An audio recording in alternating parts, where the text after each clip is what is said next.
सुप्रभात आप सभी को। आज हम लोग देखेंगे 2009 का हिंदी टीजीटी का पेपर। तो 32 तक देख लिए थे, अब उससे आगे देखा जाएगा 33 से। 33 नंबर से शुरू किया जाएगा। सिर उठाना मुहावरे का सही अर्थ है।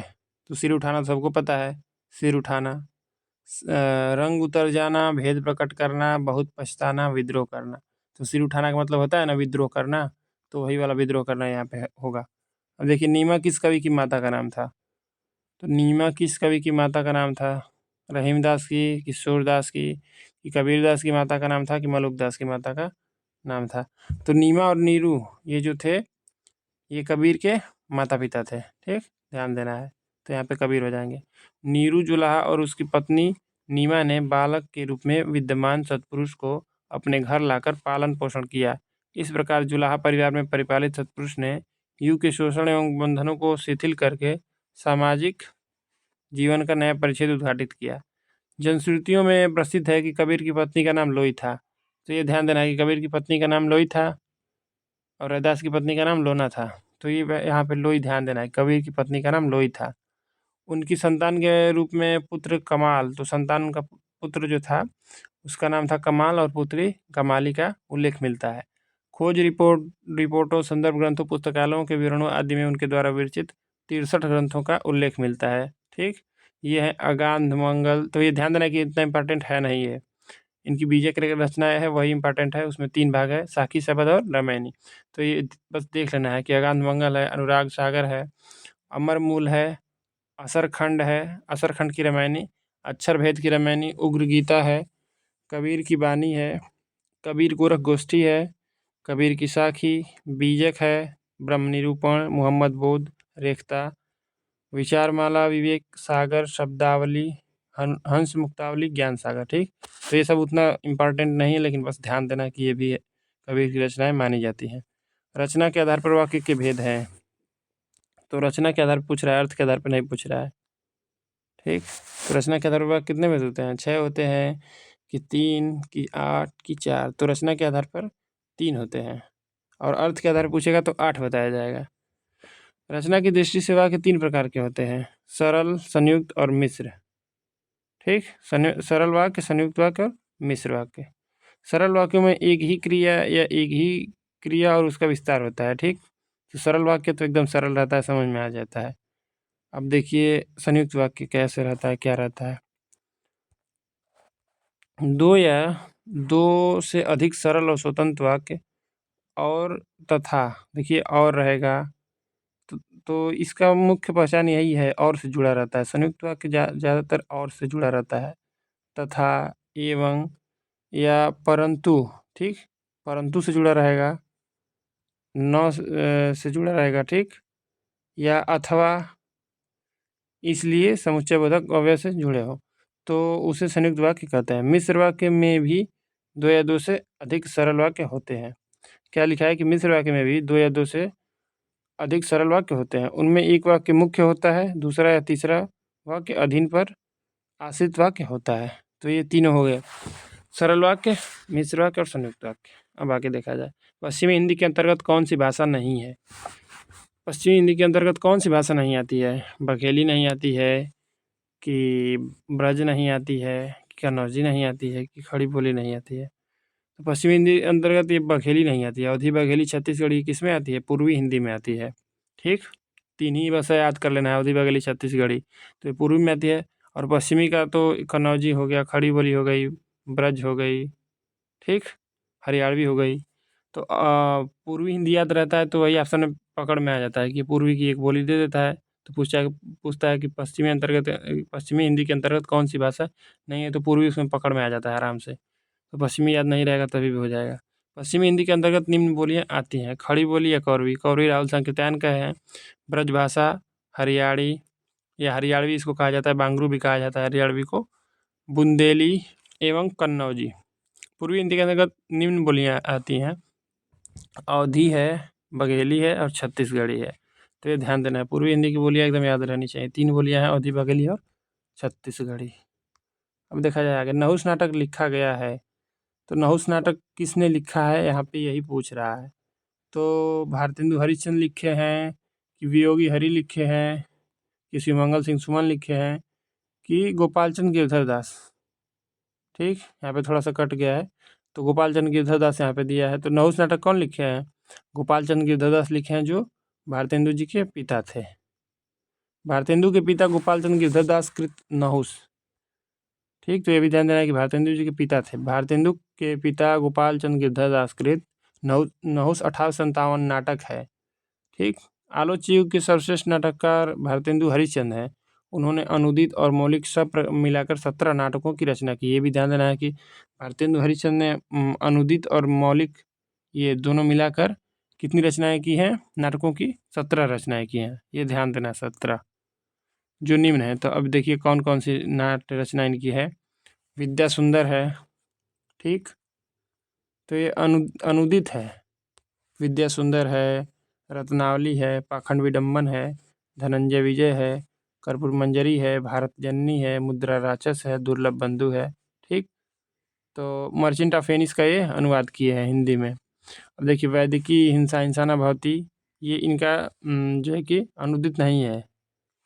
ठीक, सत्य हरिश्चंद्र है, मौलिक है ये सब। वैदिक हिंसा इंसाना भवती और सत्य हरिश्चंद्र, इसको अर्ध अनुदित माना जाता है। माना जाता है कि आधा अनुदित है, आधा मौलिक है, अपने से लिखे हैं। श्री चंद्रावली है। ठीक, श्री चंद्रावली में सती चंद्रावली में बहुत कन्फ्यूजन रहता है। भारत दुर्दशा लिखे हैं, इस नाम से प्रताप नारायणी से भी लिखे हैं। नील देवी है, अंधेर नगरी है, सती प्रताप है, विशद से विश्वसधम है, प्रेम जोगिनी है। ठीक, अब देखिए तिरंगा शब्द में समास है, तो तिरंगा शब्द में समास पूछ रहा है, कौन सा होगा? द्वंद्व होगा, द्वंद्व समास होगा कि अव्ययी भाव समास होगा कि द्विगु समास होगा कि कर्मधारय समास होगा? तो यहाँ पे ध्यान ये देना है कि तिरंगा में द्विगु समास होता है। ठीक, और दुरंगा रहेगा तो उसमें बहुब्रीहि हो जाएगा। तो तिरंगा दुरंगा दोनों ध्यान देना है। तो तिरंगा रहेगा तो द्विगु हो जाएगा और दुरंगा रहेगा तो बहुब्रीहि। द्विगु समास का पहला पद संख्यावाचक विशेषण होता है, ये तो सबको पता है। दूसरा पद संज्ञा और प्रधान होता है। द्वंद्व समास में दोनों पद प्रधान होता है या उभय पद कहा जाता है। ठीक, तथा दोनों के बीच और का लोप हो जाता है। अव्ययी भाव समास में प्रथम पद अव्यय होता है। ठीक, तो अव्ययी भाव समास में प्रथम पद अव्यय रहता है या अव्यय या उसमें उपसर्ग लगा रहता है। कर्मधारय समास में एक पद विशेषण और दूसरा पद विशेष्य होता है, ये तो पता ही है सबको। अब देखिए रामचरितमानस में कुल कितने कांड हैं? ये हम लोग जब से पढ़ रहे हैं, पेपर 2001 का सॉल्व कर रहे हैं, तब से कुछ ना कुछ तुलसीदास से जरूर पूछ रहे हैं, इसलिए कि फेमस कवि को छोड़ के जाएंगे कहाँ। तो ये भी कई बार प्रश्न रिपीट हो गया है कि रामचरितमानस में कुल कितने कांड हैं? तो 10, 7, 12, 15। तो इसमें सबको पता है कि 7 कांड है। बालकांड, अयोध्या कांड, अरण्यकांड, सुंदरकांड, लंका कांड, उत्तरकांड। एक बीच में छूट रहा है किष्किंधा कांड। ठीक, अब देखिए तुलसीदास कृत रामचरितमानस का प्रारंभ अयोध्या में संवत 1631 विक्रमी 1574 ईस्वी में हुआ। तो ये भी डेट याद रखना है कि 1574 में हुआ। और ये कितना दिन में पूरा हुआ? 2 वर्ष 7 माह में समाप्त किया। ठीक, तो इसका याद करने का एक और तरीका है कि 2 वर्ष का मतलब कि कितना हो गया? 24 और 7 माह, यानी कि 31 माह हो गया ना। तो यहाँ पे 31 माह में पूरा किए, और वही 1631। ये ध्यान देना है कि 31 माह लगा और 1631 में भी पूरा भी हुआ, तो दोनों से एक ही साथ याद हो जाएगा। अब देखिए इसका कुछ अंश विशेषतः किष्किंधा कांड काशी में रचा गया है, तो ये भी ध्यान देना है किष्किंधा कांड जो है काशी में रचा गया है। तो क से किष्किंधा हो गया और क से काशी। रामचरितमानस की रचना अवधी भाषा में दोहा चौपाई शैली में हुई। यह राम कथा पर आधारित महाकाव्य है, जिसमें 7 कांड है। बालकांड, अयोध्या कांड, अरण्यकांड, किष्किंधा कांड, सुंदरकांड, लंका कांड, उत्तरकांड। तो क्या होता है कि इसमें भी इम्पॉर्टेंट है सब। इसमें भी पूछा जाता है कि सबसे बड़ा कांड कौन है? बालकांड है। सबसे छोटा कांड कौन है? किष्किंधा कांड है। इसमें संवाद भी नहीं है। और सुंदरकांड के नायक कौन है? तो हनुमान जी हैं। उत्तरकांड में कलिकाल का वर्णन है। और चित्रकूट की सभा अयोध्या कांड में हुई थी, ये इसमें वर्णन है। तो ये सब इसमें अंदर भी पढ़ना पड़ेगा थोड़ा थोड़ा, कि इसलिए कि तुलसीदास से बहुत प्रश्न बना है पिछले वर्षों में। अब देखिए भागवंती उपन्यास के रचयिता हैं। तो भागवंती उपन्यास किसका है? सुदर्शन का है कि ज्ञानेंद्र का है? ज्ञानेंद्र यहाँ पे हमको लग रहा है लिखना चाह रहे थे, लेकिन ज्ञानेंद्र हो गया, कोई बात नहीं। रामवृष बेनीपुरी हैं, अज्ञेय हैं। तो भागवंती उपन्यास जो है सुदर्शन का है। ठीक, अब देखा जाएगा आगे, इसलिए जल्दी जल्दी थोड़ा देखा जाएगा क्योंकि टाइम ज़्यादा हो जाएगा ना, आज ज़्यादा प्रश्न देखना है। अब देखिए, अखरावट काव्य कृति के रचयिता कौन है? तो अखरावट कौन लिखा? पद्मावत, अखरावट, आखिरी कलाम। तो मलिक मोहम्मद जायसी लिखे हैं कि कुतुबन लिखे हैं कि मंझन लिखे हैं कि उस्मान लिखे हैं? तो मलिक मोहम्मद जायसी। शुक्ल जी बताएं कितना इनका रचना? 3। तो पद्मावत, अखरावट और आखिरी आखिरी कलाम, ये 3 इनकी रचना बताए हैं। जायसी की प्रमुख कृतियाँ 3 हैं, अखरावट, आखिरी कलाम एवं पद्मावत। कुतुबन की मृगावती, तो मृगावती कुतुबन की रचना है। मंझन की मधुमालती एवं उस्मान की चित्रावली, तो चित्रावली जो है उस्मान की रचना है, की सूफी कृतियाँ हैं। अब देखिए, आडंबर बहुत किंतु वास्तविकता कुछ नहीं के लिए सही लोकोक्ति है। तो आडंबर यानी कि दिखावा बहुत है और वास्तविकता है नहीं कुछ, तो उसके लिए इसमें पूछ रहा है लोकोक्ति है कौन? आँख का अंधा नाम नयन सुख होगा, कि ऊँची दुकान फीकी पकवान होगा, कि ऊँट के मुँह में जीरा होगा, कि खोदा पहाड़ निकली चुहिया होगा? तो इसमें ऊँची दुकान और फीकी पकवान यही है कि आडंबर बहुत किंतु वास्तविकता कुछ नहीं। ठीक। अब 43 नंबर देखा जाए, आल्पिन और गमला किस विदेशी भाषा के शब्द हैं? तो आल्पिन और गमला किस विदेशी भाषा के शब्द हैं, ये याद करना पड़ता है डायरेक्ट। अब ऐसे नहीं हो जाएगा कि कुछ इसका मतलब कुछ ही है कि आपको पता चल जाएगा, इसलिए कि इसको याद ही करना पड़ेगा, ऐसे नहीं पता चलेगा। तो फ्रेंच भाषा का है कि पुर्तगाली है कि अंग्रेजी है कि जापानी है? तो आल्पिन और गमला ये दोनों ध्यान देना है कि पुर्तगाली शब्द हैं। ठीक। अब देखा जाए आगे, सुखसागर की रचना किसने की? सदल मिश्र ने कि लल्लू लाल ने कि इंशाअल्लाह खान ने कि सदा सुखलाल ने? तो सुखसागर जो रचना है ये कौन किए? सदा सुखलाल किए हैं। सुखसागर सदा सुखलाल। सदल मिश्र की रचना नासिकेतोपाख्यान, ये ध्यान देना है कि नासिकेतोपाख्यान सदल मिश्र की रचना है। लल्लू लाल जी की प्रेम सागर है, तो इनकी प्रेम सागर है। और प्रेम चंद्रिका है देव की रचना, ये भी ध्यान देना है। थोड़ा टाइम नहीं है, नहीं तो लिख देते इसी पे, जल्दी जल्दी देखना पड़ेगा आज, इसलिए कि ज़्यादा प्रश्न देखना है। इंशाअल्लाह खां की उदयमान, ये उदयमान गलत लिखा है, शिल्पी में गलत बहुत लिखा है, तो इसको सब क्लियर करना है। उदयभान चरित है। ठीक। रानीकेत की कहानी इसी का नाम है दूसरा। अब आगे देखा जाए, कोणार्क नाटक की रचना किसने की? तो कोणार्क है, अब ये देख लिया जाए पहले, उसके बाद पूरा ऑप्शन पहले देखा जाता है। मोहन राकेश का है कि जगदीश चंद्र माथुर का है कि भुवनेश्वर का है कि राम कुमार वर्मा का है? तो कोणार्क, शारदिया, पहला राजा, दशरथ नंदन, रघुकुल रीति, ये सब किसका नाटक है? तो जगदीश चंद्र माथुर लिखे हैं। देखिए, जगदीश चंद्र माथुर के नाटक निम्न हैं, कोणार्क है, शारदिया है, पहला राजा है, कोणार्क है। इनका नाटक बहुत फेमस है। कोणार्क है, शारदिया है, पहला राजा है, दशरथ नंदन है, रघुकुल भी एक है। मोहन राकेश के नाटक आषाढ़ का एक दिन, ये कालिदास के जीवन पर है। लहरों के राजहंस। ठीक। तो इसमें महात्मा बुद्ध के बारे में है। ठीक, लहरों के राजहंस। और देखिए, आधे अधूरे, इसे मील का पत्थर माना जाता है। भुवनेश्वर प्रसिद्ध एकांकीकार हैं, इनकी एकांकी निम्न है। तो ये लिखे ताबे के कीड़े, आज़ादी की नींद, सिकंदर, कारवां इनका बहुत फेमस है। कारवां एकदम याद ही रहना चाहिए कि भुवनेश्वर लिखे हैं। स्ट्राइक भी एकदम इम्पॉर्टेंट है। देखिए, डॉक्टर राम कुमार वर्मा के एकांकी, ये भी एकांकी बहुत लिखे हैं। तो बादल की मृत्यु, ठीक, इनका भी एकदम ध्यान देना है। रेशमी टाई, रेशमी टाई एक ही है, शिल्पी में गलत किया है, तो ये रेशमी टाई है जो एक ही साथ है। चारुमित्रा है, विभूति है, सप्त किरण है, रूप रंग है, दीपदान भी फेमस है इनकी एकांकी। कौमुदी महोत्सव है, पांच जन्य है। अब देखिए, जूही के फूल है, जूही की कली किसकी रचना है? निराला की रचना है, कविता है, प्रथम कविता। पृथ्वीराज की आंखें हैं। ठीक, तो ये सब इनका एकांकी है।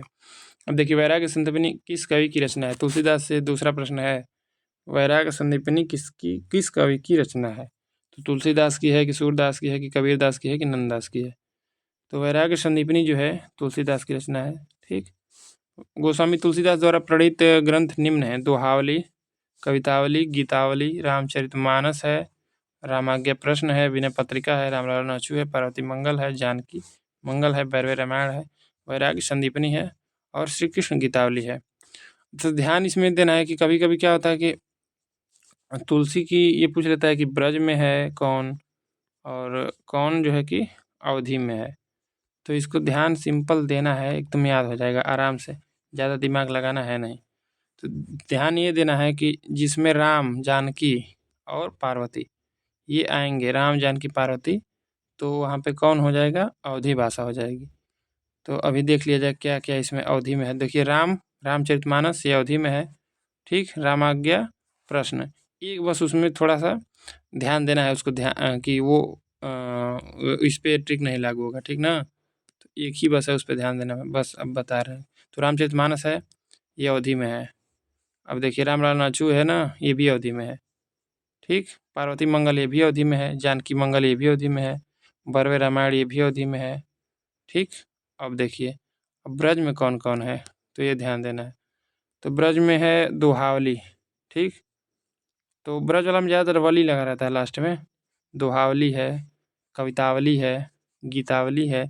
अब देखिए रामाज्ञा प्रश्न है, जो रामाज्ञा प्रश्नावली, ये एक ऐसा मतलब है कि ये भी ब्रज में है, ज्योतिष ग्रंथ इसको माना जाता है। तो इसको बस ध्यान देना है कि रामाज्ञा प्रश्न है, इस पे ट्रिक नहीं लागू होगा, ये ब्रज में है।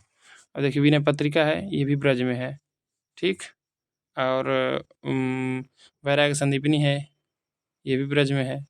और श्री कृष्ण गीतावली और गीतावली वो भी ब्रज में है, ये भी ठीक। अब देखा जाएगा सूरसागर और साहित्य लहरी सूरदास की प्रसिद्ध कृतियाँ हैं, ये तो सबको पता है, सूरसागर और साहित्य लहरी। नंददास की प्रमुख कृतियाँ इस प्रकार हैं, रास पंचाध्यायी, सिद्धांत पंचाध्यायी, भागवत दशम स्कंद, रुक्मिणी मंगल, रूप मंजरी, रस मंजरी, दान लीला एवं मान लीला, ठीक। ये सब नंददास की रचनाएं हैं। कबीरदास की साखी शब्द रामायणी प्रमुख कृतियाँ हैं, तो ये बीजक के भाग हैं, साखी शब्द और रामायणी, ये भी ध्यान देना है। अब देखिए सरस्वती पत्रिका का प्रकाशन वर्ष क्या था, तो सरस्वती पत्रिका का प्रकाशन पूछ रहे हैं लोग, ये बहुत इंपॉर्टेंट है। द्विवेदी युग जब शुरू होता है तभी से है। देखिए 1843 है कि 1900 है कि 1902 है कि 1903 है। तो सरस्वती पत्रिका का प्रकाशन वर्ष क्या था, 1900 था। और महावीर प्रसाद द्विवेदी 1903 से 1920 तक संपादन किए सरस्वती पत्रिका का। भक्ति काल के किस कवि को जड़िया विशेषण से विभूषित किया जाता है, तो और कवि जड़िया और कवि गढ़िया, और ये बता रहे हैं इसमें कौन है, ये पहले ऑप्शन देख लीजिए कि भक्ति काल के किस कवि को जड़िया विशेषण से विभूषित किया जाता है। तो नंददास, परमानंद दास, सूरदास, चतुर्भुज दास।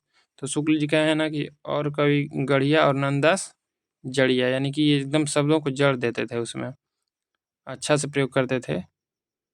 अब देखिए 49 नंबर देखा जाए, 48 तक हो गया ना, अब 49 देखा जाएगा। राष्ट्रीय काव्यधारा किस कवि को एक भारतीय आत्मा कहकर संबोधित किया गया है। राष्ट्रीय काव्यधारा के किस कवि को एक भारतीय आत्मा कहकर संबोधित किया गया, तो माखनलाल चतुर्वेदी को, किशोरकांत त्रिपाठी निराला को, कि बालकृष्ण शर्मा नवीन को, कि सुभद्रा कुमारी चौहान को। तो एक भारतीय आत्मा किसे कहा गया है, माखनलाल चतुर्वेदी को। माखनलाल चतुर्वेदी की कृतियाँ निम्न हैं, तो इनको साहित्य अकादमी भी मिला है, सबसे पहले इन्हीं को मिला ना साहित्य अकादमी। देखिए हिम किरीटनी है, हिम तरंगिनी है। तो ध्यान ये देना है, कैसे पता चलेगा कि साहित्य अकादमी किस पे मिला है, दोनों तो एक ही तरह है। तो जिसमें त आ रहा है, साहित्य में भी त आता है ना, साहित्य, तो हिम तरंगिनी में भी त आ रहा है, तो ध्यान देना किसी पे इनको साहित्य मिला है, बस ज़्यादा दिमाग नहीं लगाना है। युगचारण, समर्पण, माता, सूर्यकांत त्रिपाठी निराला की कृतियाँ निम्न है, अनामिका है, परिमल है, गीतिका है, तुलसीदास है, ठीक। बालकृष्ण शर्मा नवीन के कृतियाँ कुमकुम, उर्मिला, अपलक, रश्मि रेखा, क्वासी, हम बिस्पाई जन्म के। ध्यान ध्यान ये देना है कि हम बिस्पाई जन्म के है, तो ये बालकृष्ण शर्मा नवीन लिखे हैं। और एक है कि एक कंठ बिस्पाई, तो वो लिखे हैं दुष्यंत कुमार, ठीक। इसमें कन्फ्यूजन बहुत होता है। विनोद वास्तवन है। सुभद्रा कुमारी चौहान की कृतियाँ निम्न है, त्रिधारा है, मुकुल है एवं जलियावाला बाग का बाग में बसंत, या जलियावाला बाग का बसंत, दोनों नाम से मिलता है, ठीक। अब देखिए शिव शंभू के चिट्ठे के लेखक हैं, तो ये निबंधों का संग्रह था द्विवेदी युग में। तो अब देखा जाएगा इसका कि कौन इसके लेखक हैं, बाल मुकुंद गुप्त हैं कि बालकृष्ण भट्ट हैं कि प्रताप नारायण मिश्र हैं कि भारतेंदु हरिश्चंद्र हैं। तो शिव शंभू के चिट्ठे के लेखक कौन हैं, बाल मुकुंद गुप्त, ठीक।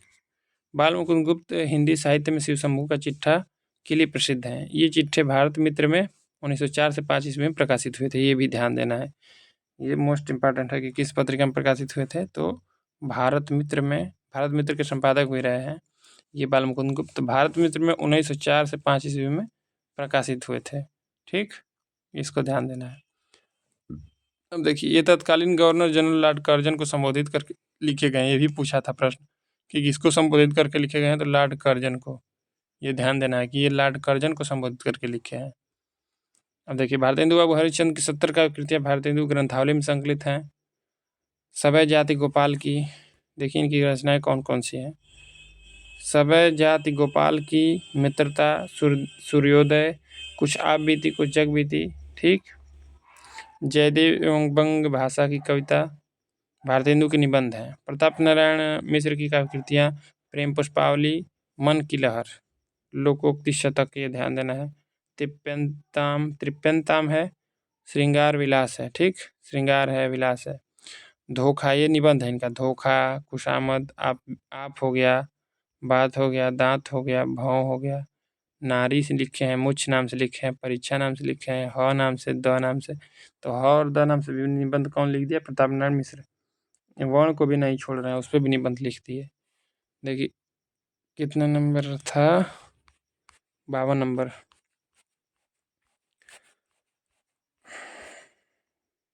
हाँ 50, हाँ ये 50 नंबर था।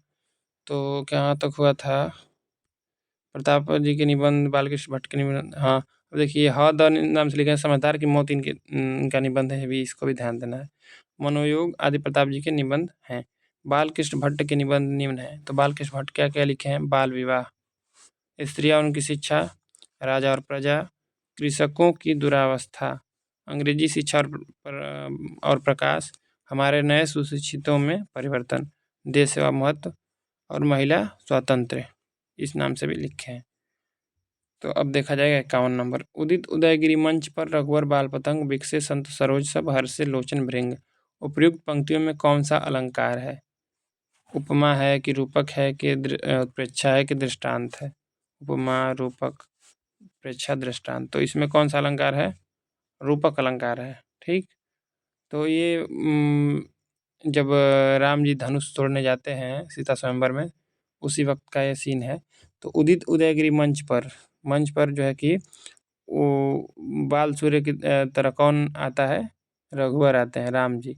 तो संत जो क्या होते हैं, सब लोग कमल के फूल की तरह, सरोज है ना, दिया है, खिल उठते हैं, और उनके आँख रूपी जो भौरे हैं वो भी खुश हो जाते हैं, ठीक। तो यही है, तो रूपक ही है यहाँ पे। हर्षे लोचन भृंग है ना, तो लोचन रूपी भृंग यहाँ पे देखिए रूपक का हो गया। अब आगे देखा जाए, यहाँ पे प्रस्तुत या उपमेय पर अप्रस्तुत या उपमान का आरोप होता है तो रूपक अलंकार होता है। यह आरोप दो प्रकार का होता है, एक अभेदता के द्वारा और दूसरा तद्रूपता के द्वारा। जहाँ पर उपमेय और उपमान में पूर्ण साम्य होते हुए एक रूपता या अभेदता दिखलाई जाए, वहाँ पर सम अभेद रूपक होता है। प्रस्तुत पद्यांश सम अभेद रूपक अलंकार है, ठीक। देखिए 52 नंबर। विस्मय या आश्चर्य किस रस का अस्थायी भाव है? तो विस्मय या आश्चर्य वीर रस का है कि हास्य रस का है कि अद्भुत रस का है कि रौद्र रस का है? तो ये पता ही है कि विस्मय आश्चर्य ये अद्भुत रस का अस्थायी भाव है। अब आगे देखा जाए, अद्भुत रस का अस्थायी भाव विस्मय आश्चर्य है, इसके अधिष्ठाता ब्रह्मा माने जाते हैं। इस रस का आलंबन अलौकिक चरित्र, दृश्य अथवा विचित्र वस्तु है। ऐसे चरित्र या वस्तु के संबंध में सुनना या उन पर बार बार विचार करना उद्दीपन है। आंखें फाड़कर देखना, रोमांच, स्तब्ध हो जाना, अवाक हो जाना आदि अनुभाव है। भ्रम, हर्ष और सुख के चंचलता, प्रलाप आदि संचारी भाव हैं। वीरस का उत्साह, ये अस्थायी भाव दिया है कि वीरस का अस्थायी भाव क्या होता है? तो उत्साह होता है, ये एकदम याद रखना चाहिए। वीरस का अस्थायी भाव उत्साह। हास्य रस का हास होता है, और रौद्र रस का क्रोध होता है, ठीक। अब देखा जाए 53 यानी कि 53 नंबर। मालती माधव के रचनाकार हैं। तो मालती माधव ये नाटक है, इसके रचनाकार कौन है? संस्कृत साहित्य से पूछ रहा है। भारवी हैं कि कालिदास हैं कि श्रीहर्ष हैं कि भवभूत हैं? तो मालती माधव कौन लिखा है? मालती माधव महावीर चरित ये और उत्तर रामचरित ये भवभूत लिखे हैं। मालती माधव में 10 अंक हैं, ये भी ध्यान देना है। और महावीर चरित और उत्तर रामचरितम में 7 अंक हैं, ठीक। भवभूति की रचना विधाएं निम्न है। उत्तर रामचरितम, मालती माधवम, महावीर चरितम। भारवी का किरातार्जुनीयम, ये भी ध्यान देना है, किरातार्जुनीयम, भारवी। श्रीहर्ष का नैषधि चरितम, इसको औषधि माना जाता है विद्वानों के लिए। स्थैर्य विचार प्रकरण, श्री विजय प्रशस्ति, खंडन खंड खाद्य और ये प्रियदर्शिका, नागानंद रत्नावली, ये सब हर्ष की रचनाएं हैं। ठीक, हर्षवर्धन। प्रियदर्शिका, नागानंद रत्नावली। कालिदास की रचनाएं हैं रघुवंशम, ये महाकाव्य है। ठीक, इसमें 19 सर्ग हैं, ये भी ध्यान देना है। कुमार संभव में 17 सर्ग हैं। मेघदूतम, ऋतु संहारम, अभिज्ञान शाकुंतलम में 7 अंक है। विक्रमोर्वशीयम, मालविकाग्निमित्रम। ठीक, अब 54 नंबर प्रश्न देखा जाए। जो तुम्हार अनुशासन पावो, ये परशुराम जब आए, जब धनुष टूटी, तो शंकर भगवान की धनुष टूटी, तो उसमें आए ना वो परशुराम जी, राम जी जब तोड़ दिए, तो उसी समय का सीन है कि जो तुम्हार अनुशासन पावो, कंदुक एवं ब्रह्मांड उठाओ, कांचो घट डारो फोरी, रोको मेरु मुलक मुलक जिमि तोरी। तो ये लक्ष्मण जी का और परशुराम का संवाद हो रहा था, तो उसी में ये लक्ष्मण जी कह रहे हैं। ठीक ना, जो तुम्हारा अनुशासन पाऊँ, ये राम जी के लिए कह रहे हैं कि अगर मैं आपका मतलब आपका अगर बात सुनूं, अगर आपकी बात मानूं, अनुशासन पाऊँ मतलब कि आदेश अगर आपका पाऊँ, ठीक, तो कंदुक एवं ब्रह्मांड उठाऊं, गेंद की तरह पूरा ब्रह्मांड को उठा लूं। तो इसका हम लोग इसमें देखना है कि उपयुक्त पंक्तियों में कौन सा रस है, वीर रस है कि रौद्र रस है कि हास्य रस है कि अद्भुत रस है। तो यहाँ पे सिंपल है कि क्रोध में है तो रौद्र रस होगा। ठीक, प्रस्तुत चौपाई में रौद्र रस है। रौद्र का स्थायी भाव क्रोध है। अपना शत्रु, दुष्ट व्यक्ति, समाजद्रोही, खलनायक आदि इसके आलंबन विवाह होते हैं तथा उनके कार्य या चेष्टाएं उद्दीपन। आंखें लाल होना, दांत पीसना, ओठ काटना, अस्त्र शस्त्र उठाना आदि इस रस में अनुभाव होते हैं। उग्रता, मद, गर्व आदि संचारी भाव हैं। अब देखिए, वर्णमाला किसे कहेंगे, 55 नंबर का प्रश्न है कि वर्णमाला किसे कहेंगे। शब्द समूह को, कि वर्णों के संकलन को, कि शब्द गणना को, कि वर्णों के व्यवस्थित समूह को। तो ये ध्यान इसमें देना है कि वर्णमाला में जो अक्षर रहता है ना, तो वर्णमाला में वर्णों के व्यवस्थित समूह को ही वर्णमाला कहा जाएगा। ऐसे थोड़े है कि कहीं कोई रहेगा तो उसको वर्णमाला कह दिया जाएगा। वर्णों के व्यवस्थित समूह को वर्णमाला कहा जाएगा। अब देखिए आगे 56 नंबर, निम्नलिखित में से शुद्ध वर्तनी का चयन कीजिए। ये भी कई बार पूछ चुका है, कवयित्री इतना बार पूछा है ये लोग, 2-3 बार प्रीवियस, इससे पहले वाला पेपर में बहुत बार आ चुका है, 2005 में भी, 4 में भी। कवि देखिए कैसे लिखा गया है, कवित्री, कवित्री, कवियत्री, कवयित्री, तो इसमें सही यही है कवित्री। ठीक, तो इसको लगा देना है। अब इत्यादि का सही संधि विच्छेद है, ई का यह हो जाता है यड़ संधि। इत प्लस यादि, इति प्लस यादि, और इत प्लस आदि और इति प्लस आदि। तो इति प्लस आदि ये वाला सही है, हो जाएगा। तो इको यची, इसमें यड़ संधि हो जाएगी। मूल स्वरी दीर्घ स्वरी को य, मूल स्वरू दीर्घ स्वरू को व, री को र, री को ल हो जाता है यदि बाद में कोई स्वर हो तो। तो यड़ संधि का ये ऐसे पहचाना जाएगा कि ई का य हो जाता है, उ का व हो जाता है, री का र और री का ल। ठीक, अब 58 नंबर देखा जाए। निरख सखी ये खंजन आए, फेरे उन मेरे रंजन ने, नयन इधर मन भाए। इन पंक्तियों में कौन सा गुण है, ओज गुण है कि माधुर्य गुण है कि प्रसाद गुण है कि इनमें से कोई नहीं है। तो इसमें माधुर्य गुण है। ठीक, माधुर्य गुण है। निरख सखी ये खंजन आए, इसमें माधुर्य गुण है। अब देखा जाए इसको, माधुर्य का अर्थ है मधुरता या मिठास। काव्य में माधुर्य वर्णों, शब्दों की अथवा अर्थ की मधुरता से आता है। जब कोमल वर्णों या अक्षरों का प्रयोग हो, शब्द भी सुरुचिपूर्ण तथा मधुर हो और उनसे प्रकट किया गया अर्थ भावपूर्ण हो, तो कविता में माधुर्य गुण आता है। काव्य का वह गुण जो चित्त को द्रवित और आनंद विभोर कर दे, माधुर्य है। ठीक,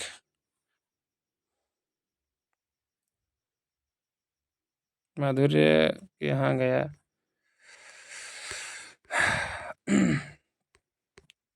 हाँ, योग यहाँ पे देखिए दिया है कि प्रस्तुत, अब ये पंक्ति किसकी है ये भी दिया है। तो प्रस्तुत पंक्तियाँ मैथिली शरणगुप्त द्वारा रचित वियोग श्रृंगार प्रसंग की हैं। यहाँ वियोगिनी उर्मिला कह रही है कि खंजन पक्षियों का आना ऐसा लग रहा है जैसे मेरे प्रियतम लक्ष्मण ने मेरी ओर निहारा हो। यह अर्थ भी मधुर है, शब्द भी सुरुचिपूर्ण और सुंदर है तथा उनके अनुरूप यहाँ कोमल वर्णों का प्रयोग किया गया है। ठीक, तो इसमें माधुर्य गुण होगा। निरख सखी ये खंजन आए, अब देखिए तेजोमय का सही संधि विच्छेद है तेज प्लस ओमय, तेजा प्लस अमय, तेजा प्लस मय और तेजो प्लस मय। तो यहाँ पे हो जाएगा विसर्ग संधि होगी, तेजा प्लस मय हो जाएगा तेजोमय। ठीक, तो ये सूत्र दिया है अ के बाद अ अथवा सघोष व्यंजन हो तो अ का ओ हो जाता है। ये ध्यान देना है, नियम है कि यदि अ के बाद अ अथवा सघोष व्यंजन हो तो अ का ओ हो जाता है। तेजा प्लस मय तेजोमय। ठीक, अब आगे देखा जाए। हरिश्चंद्र में प्रयोग की संधि का नाम सही है, तो इसमें विवाद है तो इसलिए शिल्पी में गलत दिया है। ठीक, तो इसको सही क्या है वो देखा जाएगा। तो इसमें स्वर संधि है कि व्यंजन संधि है कि विसर्ग संधि है कि इनमें से कोई नहीं है। तो ध्यान ये देना कि इसमें विसर्ग संधि है, हरि प्लस चंद्र होगा। ठीक, हरि प्लस चंद्र, हरिश्चंद्र। हरिश्चंद्र संधि विच्छेद में ये दिया है ना, इसमें गलत एक्सप्लेनेशन दिया है, इसमें ध्यान देना कि विसर्ग संधि है। ठीक, अब देखिए लंबोदर उदाहरण है। लंबोदर किस समास का उदाहरण है ये पूछ रहा है। बहुब्रीहि समास का है कि द्वंद्व समास का है कि द्विगु समास का है कि कर्मधारय समास का है। तो ये बहुब्रीहि समास का है, इसलिए कि लंबोदर किसको कहा जाता है, गणेश जी को कहा जाता है। लंबा है उदर जिसका अर्थात गणेश, लंबोदर का विग्रह बहुब्रीहि समास हुआ। बहुब्रीहि समास में अन्य पद प्रधान होता है और समस्त पद किसी अन्य अर्थ के सूचक होते हैं। ये ध्यान देना कि अन्य अर्थ कोई बताता है, दोनों पद जो होते हैं उनमें से कोई प्रधान नहीं रहता है। इनमें से किस शब्द के पर्यायवाची गलत है, तो इनमें से एक शब्द ऐसा है जिसका पर्यायवाची शब्द गलत दिया गया है यहाँ पे। तो कमल है, पुष्प है, सरस्वती है, सूर्य। तो कमल का पर्यायवाची जलज, पंकज, सरोज ये ठीक है। पुष्प का कुसुम, फूल, सुमन ये भी ठीक है। सरस्वती का गिरा, भारती, वाणी ये भी ठीक है। सूर्य का दिवस, याम, वासर ये दिया है जो, ये गलत दिया है, दिन का पर्यायवाची दे दिया है यहाँ पे। अब 62 नंबर हो गया, अब 63 नंबर देखा जाएगा। अपव्यय शब्द का विलोम है। अपव्यय शब्द का विलोम क्या है, अधिव्यय है कि व्यय है कि मितव्यय है कि इनमें से कोई नहीं। तो अपव्यय का मितव्यय होता है। ठीक, अब देखिए चैन की बंसी बजाना का अर्थ है, चैन की बंसी बजाना का अर्थ क्या है, साइकिल की चैन की बांसुरी बनाकर बजाना है। देखिए कितना अच्छा दिया है ऑप्शन, मौज करना, फुर्सत में बंसी बजाना, बेरोजगार होना। तो चैन की बंसी बजाना का मतलब होता है मौज करना। ठीक, मस्ती करना, बेफिक्र रहना, चैन की बंसी बजाना। अब देखिए आगे, रघुवंशम किसकी रचना है। रघुवंशम जिस महाकाव्य है, ठीक, किसकी रचना है, व्यास की है कि भरत मुनि है की है कि कालिदास की है कि चाणक्य की है। तो रघुवंशम है, इसमें 19 सर्ग हैं। तो इसमें ये जो रचना है कालिदास की है। ठीक, कालिदास। व्यास का वेद, भरत मुनि का नाट्यशास्त्र, चाणक्य की अर्थशास्त्र की कृतियां हैं, कालिदास की निम्न रचना कृतियां हैं। रघुवंश और कुमार संभव महाकाव्य, ये दोनों महाकाव्य है। ध्यान देना कि रघुवंश में 19 सर्ग हैं और कुमार संभव में 17 सर्ग हैं, दोनों महाकाव्य की श्रेणी में आते हैं। मालविकाग्निमित्रम, विक्रमोर्वशीयम, अभिज्ञान शाकुंतलम, इसमें 7 अंक है, ये भी ध्यान देना है। शकुंतला 7। नाट्य रचनाएं मेघदूतम एवं ऋतुसंहारम गीतिकाव्य हैं। ठीक, ये भी ध्यान देना है। अब देखा जाए आगे 66 नंबर, रमा शब्द के रूप की सप्तमी विभक्ति के बहुवचन में होगा। तो रमा शब्द का सप्तमी विभक्ति बहुवचन का रूप पूछ रहा है, तो क्या होगा, रमासु होगा कि रमाणाम होगा कि रमयो होगा कि रमायाम। तो सप्तमी तो आसानी होता है, सु आ जाता है उसमें। तो इसमें भी ध्यान देना है, पेपर में ये ऐसे आया था एक बार, रमासु ये आ जाएगा तो ये नहीं होगा। तो ये मतलब ये क्लियर करना है कि इसमें दंत ऐसा रहेगा। ठीक, अब देखा जाए आगे, रमाणाम रमा शब्द के रूप की षष्ठी बहुवचन है, इसमें गलत, हाँ ठीक दिया है इसमें। रमयो रमा शब्द के रूप की षष्ठी एवं सप्तमी द्विवचन रूप है। रमायाम रमा शब्द के रूप की सप्तमी एकवचन रूप है। अब देखा जाए आगे 67 नंबर, अस्मत् शब्द के तृतीय विभक्ति के रूप हैं। तो अहम माम मया, मया हो जाएगा ना। देखिए क्या क्या दिया है ऑप्शन इसमें, अहम अवाम वयम, मया अवाभ्याम अस्माभि, मत आवाभ्याम अस्मत्, मम आवयो अस्माकम। तो अहम माम मया मह्यम मत मम मयि होता है ना, तो यहाँ पे अहम माम मया, मया हो जाएगा, इसी से पकड़ में आ जा रहा है, तो यही हो जाएगा, दूसरा वाला सही होगा। ठीक, एक्सप्लेनेशन यहाँ पे लग रहा है गलत दिया है। हिंदी साहित्य में निम्नलिखित पंक्तियाँ किसके द्वारा लिखी गई, यद्यपि सुजाति सुलक्षणी सुवर्ण सरस सुभृत, भूषण बिनु न बिराजई, कविता बनिता मित। तो ये किसकी पंक्ति है पूछ रहा है, कबीर दास की है कि केशव दास की है कि रहीम दास की है कि तुलसीदास की है। तो ये पंक्ति किसकी है? केशव दास की है। कविता बनिता मित्र। ठीक। अब देखिए अभिज्ञ शब्द का विलोम है, इसमें इतना कन्फ्यूजन होता है, ये भी कई बार पेपर में पूछ चुका है। तो अभिज्ञ का मतलब होता है कि जो जानता है, और भिज्ञ का मतलब भी वही चीज़ है। तो इसका विलोम देखा जाए क्या होगा, तो अभिज्ञ का अनभिज्ञ होगा। ठीक। तो भिज्ञ का मतलब भी वही होता है जो अभिज्ञ का होता है। ये ध्यान देने वाली चीज़ है। अभिज्ञ और अनभिज्ञ दोनों एक ही चीज़ है। तो उसका विलोम अभिज्ञ का क्या हो जाएगा? अनभिज्ञ हो जाएगा। सुभिज्ञ नहीं होगा, सुभिज्ञ दोनों दिया है, सभिज्ञ दिया है और सुभिज्ञ दिया है। ठीक। तो अभिज्ञ का विलोम क्या होगा? अनभिज्ञ होगा। अब 69 हो गया। 70 नंबर देखा जाए। रीतिकाल का समय था, तो रीतिकाल का समय पूछ रहा है। आदिकाल, भक्तिकाल, रीतिकाल है ना। तो 1050 1375 ये आदिकाल का समय है, 1350 1700 भक्तिकाल है, और 1700 से 1900 विक्रमी ये रीतिकाल का समय है। तो यही वाला हो जाएगा, दूसरा वाला। अच्छा, रामचंद्र शुक्ल ने हिंदी साहित्य के इतिहास 1929 ईस्वी निम्न काल विभाजन किया है। वीरगाथा काल तो 1050 से 1375 बताए हैं। ठीक। भक्तिकाल संवत 1375 से 1700 विक्रमी, और रीतिकाल संवत 1700 से 1900 विक्रमी। और ये वीरगाथा काल गलत लिखा है यहाँ पे, आधुनिक काल या गद्य काल शुक्ल जी का है ना। तो 1900 से 1984 विक्रमी। ठीक। अब आगे देखा जाए। कनक कनक ते 100 गुनी मादकता अधिकाय में कौन सा अलंकार है? अनुप्रास है, रूपक है, यमक है, श्लेष है। तो कनक कनक 2 बार आ रहा है ना, तो यहाँ पे एक ही शब्द की आवृत्ति हो रही है, तो यहाँ पे यमक अलंकार हो जाएगा। ठीक। अनुप्रास अलंकार में वर्णों या व्यंजनों की समानता होती है। इसमें एक ही वर्ण, यहाँ पे देखिए अनुप्रास अलंकार का एक्सप्लेनेशन दिया है, यही शिल्पी में थोड़ा गलती किया है ज़्यादा। ठीक। नहीं तो देखिए एक्सप्लेनेशन पढ़ा जाएगा, क्लियर हो जाएगा। अनुप्रास अलंकार में वर्णों या व्यंजनों की समानता होती है। इसमें एक ही वर्ण को कई बार अथवा कई वर्णों को एक एक बार दोहराया जाता है। जब प्रस्तुत या उपमेय पर अप्रस्तुत या उपमान का आरोप होता है तब रूपक अलंकार होता है।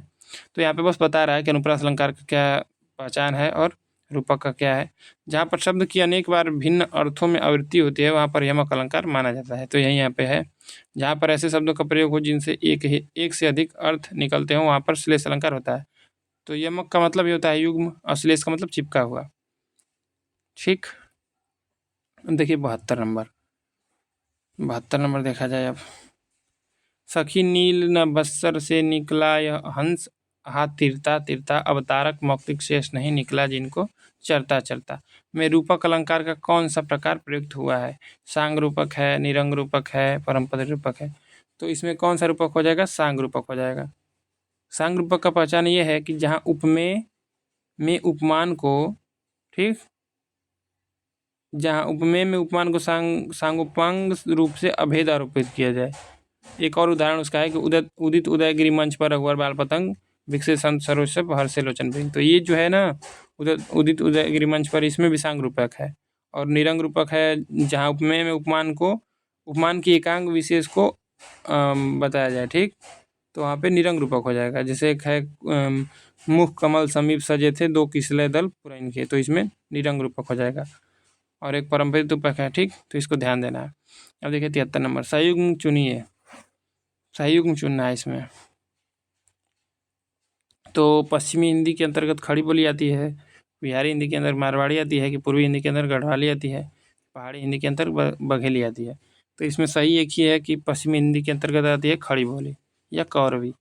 पश्चिमी हिंदी के अंतर्गत निम्न बोली आती हैं: खड़ी बोली या कौरवी, ब्रजभाषा, हरियाणी, बुंदेली या कन्नौजी। पूर्वी हिंदी के अंतर्गत अवधी, बघेली, छत्तीसगढ़ी। ये 3 ध्यान देना है। राजस्थानी के अंतर्गत पश्चिमी राजस्थानी। तो इसका हम ठीक बताए थे कि राजस्थानी के अंदर कैसे याद किया जाएगा कि कौन किस में आता है। तो पश्चिमी राजस्थानी मालवी है, पहाड़ी के अंतर्गत पश्चिमी पहाड़ी। राजस्थानी में विचार है। ठीक। पूर्वी राजस्थानी, पश्चिमी राजस्थानी, उत्तरी दक्षिणी राजस्थानी, तो उसको भी याद कर लिया जाएगा, आएगा तो। मध्यवर्ती पहाड़ी बिहारी के अंतर्गत भोजपुरी, मगही एवं मैथिली आती हैं। तो बिहारी जो भाषा है उसमें बोलियाँ हैं और ये भोजपुरी, मगही और मैथिली। ठीक। अब देखिए बिहारी हिंदी में 3 आती हैं। इनमें से बिहारी हिंदी का रूप नहीं है, तो बिहारी हिंदी का रूप नहीं है पूछ रहा है। भोजपुरी, अवधी, मगही, मैथिली। तो जो अवधी, बघेली, छत्तीसगढ़ी है, ये पूर्वी हिंदी की जो है वही है, उसमें हो जाएगी। तो ये ये इसमें नहीं होगा। भोजपुरी, मगही, मैथिली ये तीनों है, अवधी नहीं है। ठीक, ये पूर्वी हिंदी में बोली जाएगी। हिंदी का स ध्वनि है, तो ये स क्या है? इसको तालव्य से कहा ही जाता है, तो ये तो इसमें पूछना ही नहीं क्या है इसमें। तो मूर्धन्य होगा कि दंत्य होगा कि तालव्य होगा कि ओष्ठ होगा? इसमें तालव्य होगा, इसको तालव्य से कहा भी जाता है। अब 76 नंबर देखा जाए, सही युग्म का चयन कीजिए। भगवत उपाध्याय, विलायत यात्रा, देवेंद्र सत्यार्थी, तूफानों के बीच, राम वृक्ष बेनीपुरी, हिमालय यात्रा, मोहन राकेश, आखिरी चट्टान तक। तो सही युग्म का चयन इसमें करना है। देखिए यहाँ पे गलत दिया है शिल्पी में, ये फर्स्ट दे दिया है ना, गलत दिया है। यहाँ पे चौथा नंबर होगा, मोहन राकेश, आखिरी चट्टान तक। ये आखिरी चट्टान तक कौन लिखा है? मोहन राकेश का यात्रा वृत्तांत है। सही युग्म यही है, ठीक, और नहीं हो ये। तो यहाँ पे जो एक्सप्लेनेशन दिया है उसको देख लिया जाए, इसलिए कि आंसर गलत देता है तो एक्सप्लेनेशन भी उसी का दे देता है। भगवत उपाध्याय कृत वह दुनिया मैंने देखा, कलकत्ता से पिकिंग और सागर की लहरों पर, देवेंद्र सत्यार्थी कृत धरती गाती है, बुकलेसर की डायरी, ठीक, बुक सेलर की डायरी, ये ध्यान देना है, बुक सेलर की डायरी। और राम वृक्ष बेनीपुरी की पाँव में पंख बांधकर या पैरों में पंख बांधकर है, आदि यात्रा वृत्तांत है। ये उनका है, पैरों में पंख बांधकर उड़ते चलो उड़ते चलो, राम वृक्ष बेनीपुरी का यात्रा वृत्तांत। अब देखिए सूची 1 को सूची 2 से मिलान करना है। तो दिया है यहाँ पे बीजक किसकी रचना है? तो बीजक ये है कबीर की। और लोकायतन पंत की है, सूरसागर सूरदास लिखे हैं, उद्धव शतक जगन्नाथ दास रत्नाकर लिखे हैं। ठीक, तो हो गया।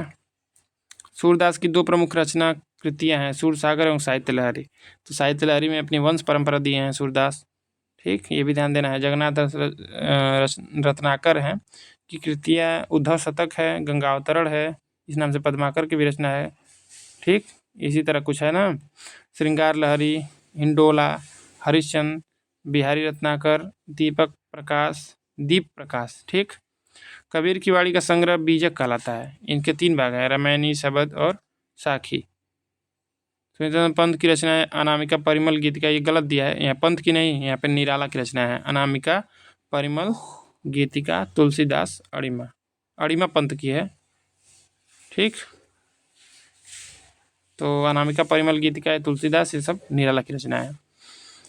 जो ये शिल्पी को जो हल कर लिया अच्छा से, उसको कहीं दिक्कत नहीं होगा। लेकिन दिक्कत ये है कि शिल्पी में मिस्टेक बहुत है, उसको जो सही करके देख लेगा उसका काम हो जाएगा। देखिए परिमल किस कवि की रचना है? मैथिली गुप्त, जयशंकर प्रसाद, रामधारी सिंह दिनकर, सूर्यकांत त्रिपाठी, निराला। तो अनामिका, परिमल, गीतिका, तुलसीदास, ये सब सूर्यकांत त्रिपाठी, निराला की रचनाएं हैं।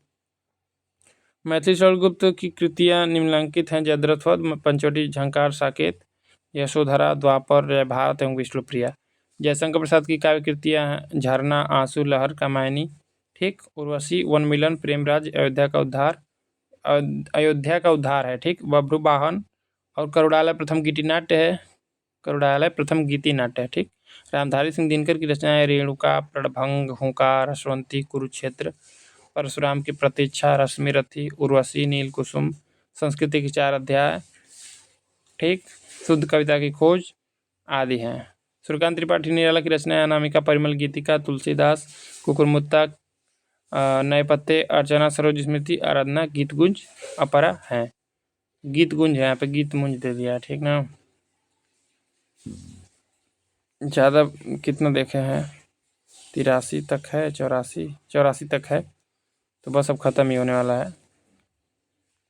देखा जाए अब, ये हो गया है। जयशंकर प्रसाद की कामायनी की भाषा है, कामायनी महाकाव्य लिखी है जयशंकर प्रसाद, तो उसकी भाषा क्या है? तो सदुक्कड़ी है कि अवधी है कि ब्रज भाषा है कि खड़ी बोली है? तो जयशंकर प्रसाद की कामायनी की भाषा जो है खड़ी बोली है। समय के आरोही क्रम में कौन सी रचना पहले आई? तो आरोही क्रम का मतलब होता है कि नीचे से ऊपर, यानी कि सबसे पहले इसमें पूछ रहा है कि पहले कौन है, डेट वाइज, मतलब सबसे पहले कौन है। तो अंधेर नगरी है कि त्यागपत्र है कि आत्मनेपद है कि तुम चंदन हम पानी है। तो इसमें ध्यान देना है कि अंधेर नगरी भारतेंदु हरिश्चंद्र लिखे हैं, त्यागपत्र जैनेन्द्र कुमार लिखे हैं, आत्मनेपद अज्ञे लिखे हैं, तुम चंदन हम पानी ये विद्यानिवास मिश्र लिखे हैं जो ललित निबंधकार हैं। तो ये सब तो बाद में के कवि हैं, ये अंधेर नगरी भारतेंदु हरिश्चंद्र सबसे पहले आएंगे। ठीक, भारत जननी, वैदिकी हिंसा, इंसाना भवती, सत्य हरिश्चंद्र, श्री चंद्रावली नाटिका, विशस्य विस्मौषधम, भारत दुर्दशा, नील देवी, अंधेर नगरी, सती प्रताप, प्रेम जोगिनी भारतेंदु हरिश्चंद्र के मौलिक नाटक हैं। परख, सुनीता, त्यागपत्र, कल्याणी, सुखदा एवं विवर्त जयंत के उपन्यास हैं। आत्मनेपद, अज्ञे एवं तुम चंदन हम पानी विद्यानिवास मिश्र की रचना है। ठीक, अब देखिए कथन है, मोस्ट इम्पॉर्टेंट है। हिंदी अपने जन्म से ही ब्रजभाषा की प्रवृत्ति के साथ खड़ी बोली की प्रवृत्ति को लिए आई थी। ब्रजभाषा के हाथ में हाथ दिए खड़ी बोली उतरी। तो ये कौन कहा है, यही पूछ रहा है। तो भारतेंदु हरिश्चंद्र कहे हैं कि आचार्य रामचंद्र शुक्ल कहे हैं कि डॉक्टर सत्येंद्र कहे हैं कि डॉक्टर नगेंद्र कहे हैं। तो ये कथन किसका है, आचार्य रामचंद्र शुक्ल का है। ये कथन एक बार और देख लिया जाए। हिंदी अपने जन्म से ही ब्रजभाषा की प्रवृत्ति के साथ खड़ी बोली की प्रवृत्ति को लिए आई थी। ब्रजभाषा के हाथों में हाथ दिए खड़ी बोली उतरी। ठीक, अब देखिए, मिश्र बंधु विनोद नामक हिंदी साहित्य के इतिहास लेखकों के नाम है। तो मिश्र बंधु विनोद लिखे थे मिश्र बंधु लोग। तो ये कौन कौन थे, ये पूछ रहा है कि मिश्र बंधु में कौन कौन लोग आते हैं। तो इसका ध्यान देना है कि श्याम सुख और गणेश, ध्यान देना है कि श्याम सुख गणेश यही लोग हैं। तो श्याम बिहारी मिश्र, सुखदेव बिहारी मिश्र और गणेश बिहारी मिश्र, यही सही है, श्याम सुख गणेश। तो श्याम बिहारी मिश्र, गणेश, सुखदेव बिहारी मिश्र और गणेश बिहारी मिश्र। ठीक, श्याम सुख गणेश। अब देखिए 83 नंबर, इसमें 84 प्रश्न है, तो यही 83 नंबर देखा जाए। इनमें से कौन सा कथन असत्य है, यानी कि कौन सा कथन गलत है। ज्ञानाश्रयी शाखा के कवि निराकार की उपासना करते हैं। कबीर संत कवि हैं। प्रभु जी तुम चंदन हम पानी रैदास की पंक्ति है। संत तुलसीदास ज्ञानाश्रयी शाखा के कवि हैं।